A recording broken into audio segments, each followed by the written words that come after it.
So yun guys, kakauwi lang namin kasi kailangan namin mag-report sa work, pero buti na lang hindi na namin kailangan pumasok ngayon. Nag-early out kami, buti na early out kami. So saglit lang yung nawala kami dito, mga 2 hours lang siguro. Kailangan ng padedeen si si Blue na pangalan nun. Okay, hindi ako, mami. Kinakabahan kami umakyat sa taas eh. Nawala kasi kami 2 hours dito sa bahay. Ano nangyari sa taas? Kasi bago kami umalis, nanghihina si Blue. Shit. Ano? Silipin natin. Kailangan. Iilang ako. Pakatiniran ito si ano? Ha? Paano nawala ka? Sino nakawala? Ito. Shit. Patay. Ha? Hindi na humihinga. Hindi nga. Fuck. Patay na. Puro. Ay, pucha. Tangina.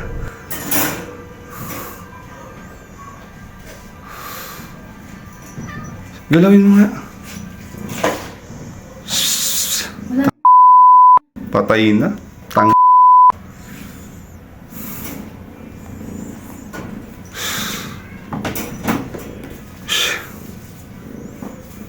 Shit.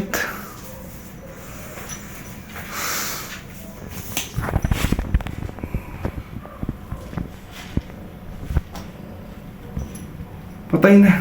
Tang.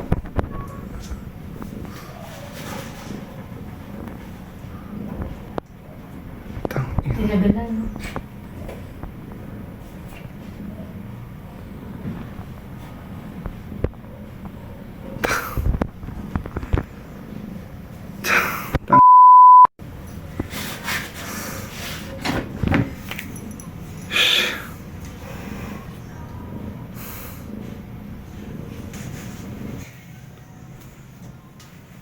Talaga.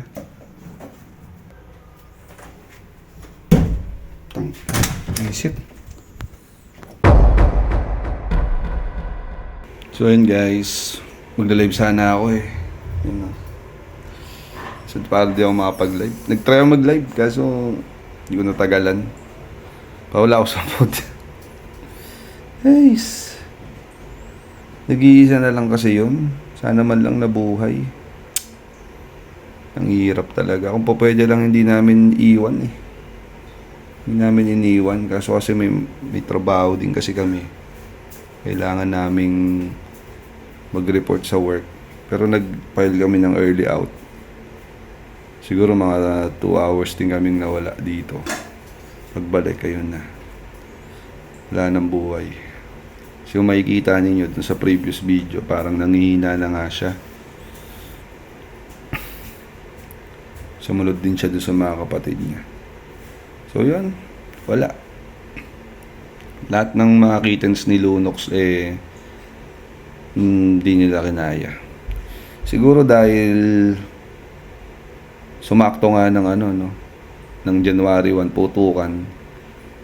Malamang yan na na-stress siya sa putok, na paanak, hindi ko alam. Hindi ko masabi kung premature ba yung mga babies, pero kasi meron nga doon, di ba, tulad nung sinabi ko, na meron na hindi na-develop na isa. Parang hindi na buo yung kamay. Ay, pero kasi, ang expected lang nun is January 2 or 3 eh. First time namin din kasi magpa-anak ng pusa. Siguro lesson learned na rin. Kasi, dapat yun tutok. Simula pagkapanganak hanggang sa pagpapadede nung nilunox. Pero siguro isang factor din na first time pa lang niya, di pa siya marunong. Same din sa amin, di pa rin kami ganoon kabihasa. Kahit na hindi namin inisip yung may balak kaming ibenta. Yung mga kittens. Pero yun nga siya nangyari. Hindi na namin inisip yun. Ang gusto na lang namin sana is yung parang mabuhay na lang sana yun. Si Blue. Lalaki pala siya, guys. So yun. Sayang. Ang ganda pa naman ng pusa. Ang ganda pa naman ng kulay niya. Yung pattern niya. Grabe. Di ganun kadali pala mag ganyan. Pero try pa rin natin sa susunod. Siguro mas tututukan, dapat mas tutukan kung kailangan kumuha kami ng magbabantay ng tao. Gagawin namin. Pero yun na talaga yung plano. Kukuha dapat kami na magbabantay din. Wala, kaso nga lang, wala kaming makuha. At hindi din expected yung pag-anak niya. Dahil ang nasa calendar namin is 2, 3, mga ganun. 1, 2, or 3. Hindi namin expect na madaling araw ng 31 ng putukan, saktong putukan, siya mag-aanak. Kaya umuwi din kami dito nung 1 ng umaga kasi expected na namin din na mag-aanak na siya. Kaso yun nga, pagdating namin, may baby na, lumabas na yung panganay. Yun nga, si Blue. Siya yung una. Yun yung mga sumunod, wala. Namatay na. Sobrang saya pa naman namin kasi na-early out kami. Makakapunta kami agad dito, mapapadedit namin si Blue. Kaso, wala na. Hindi na namin naabutan. Patay na siya. Gila. Yun talaga ang buhay. So yun, sa ngayon, mga loms, inaayos na yung setup sa taas, no? Tinatanggal na yung mga ilaw-ilaw na pinagkakabit namin. Tapos yung gatas, pinainom na lang namin kay Lunox. Buti na lang, ayan. Thank you pa din kasi si Lunox ay masigla siya, tumaba, lumaki siya after niyang mga anak. Kawawa naman si Lunox, wala na yung mga anak niya. Pero ganun pa man, okay pa din. Si Lunox, safe. Safe niya na ilabas yung mga baby niya. No? Yun, guys. Hanggang dito na lang. Hindi ako makangiti. Hirap. Oo. Ang hirap. Talaga.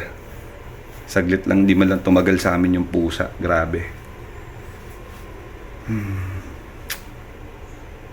Mahirap. Hindi ko talaga, dito ka lang tapusin, guys. Thank you sa mga nanood. Mag-update na lang kami doon sa mga pusa namin. Yan. Si Lunox, si Pablo, si Chelsea. Focus pa rin naman kami sa kanila. Mag-alaga. No? Peace out.